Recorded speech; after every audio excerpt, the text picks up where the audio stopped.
एक सकारात्मक विचार. चॅनेलला सबस्क्राईब आणि शेअर करा. अटल बिहारी वाजपेयी यांच्या राजकीय तत्वांचे आणि विचारांचे आजही देशभरात अनुसरण केले जाते आणि त्यांच्या राजकीय प्रिन्सिपल्सला फॉलो केले जाते. 25 डिसेंबर 1924 साली ग्वालियर येथे अटल बिहारी वाजपेयी यांचा जन्म झाला. आज 25 डिसेंबर 2025 रोजी त्यांची 101वी जयंती साजरी केली जात आहे. अटल बिहारी वाजपेयी हे देशाचे नवनवीन स्थापित झालेल्या पक्षाचे पहिले प्रधानमंत्री होते, ज्यांनी 6 वर्ष 80 दिवस प्रधानमंत्रीच्या रूपात देशाची सेवा केली आहे.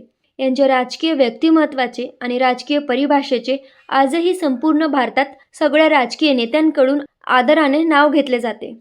आणि अटल बिहारी वाजपेयी हे एक अद्भुत कवी देखील होते. त्यांच्या कविता आजही देशभरात प्रसिद्ध आहेत. त्यांच्या कार्यकाळात घडलेल्या काही उल्लेखनीय आणि महत्त्वाच्या बाबी आज आपल्याला सांगणार आहोत.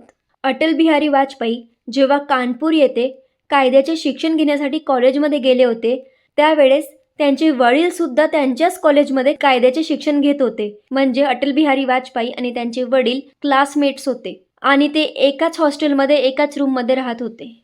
1962 मध्ये पंडित जवाहरलाल नेहरूंनी अटल बिहारी वाजपेयी यांना संयुक्त राष्ट्राच्या बैठकीत भारताचे प्रतिनिधित्व करण्यासाठी न्यूयॉर्क पाठवले होते, कारण ते त्यावेळेस जनसंघाचे एक तरुण नेते होते आणि विरोधी पक्षनेते म्हणून त्यांची निवड झाली होती.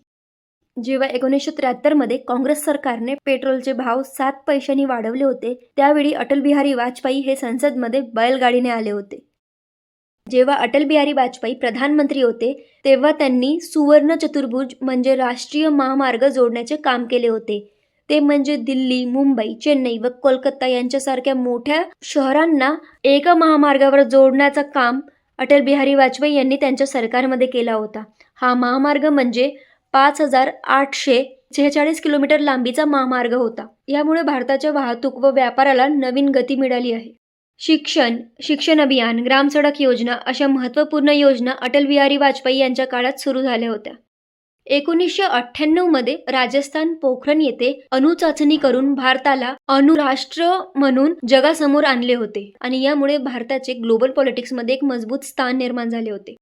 पाकिस्तानने जेव्हा 1999 मध्ये भारतावर म्हणजे काश्मीर येथील कारगिलमध्ये हमला केला होता, तेव्हा अटल बिहारी वाजपेयी हे प्रधानमंत्री होते आणि त्यांनी ऑपरेशन विजयची घोषणा केली होती. त्यावेळी पाकिस्तानला भारताकडून आणि भारतीय सैनिकांकडून दमदार उत्तर देण्यात आले होते आणि भारताने या युद्धात विजय मिळवला होता. यावेळी प्रधानमंत्री अटल बिहारी वाजपेयी यांनी भारतीय सैन्यावरून अनेक निर्बंध काढून त्यांना खुली छूट दिली होती. त्यामुळे आज सर्व भारतीय गर्वाने कारगिल विजय दिवस साजरा करतात.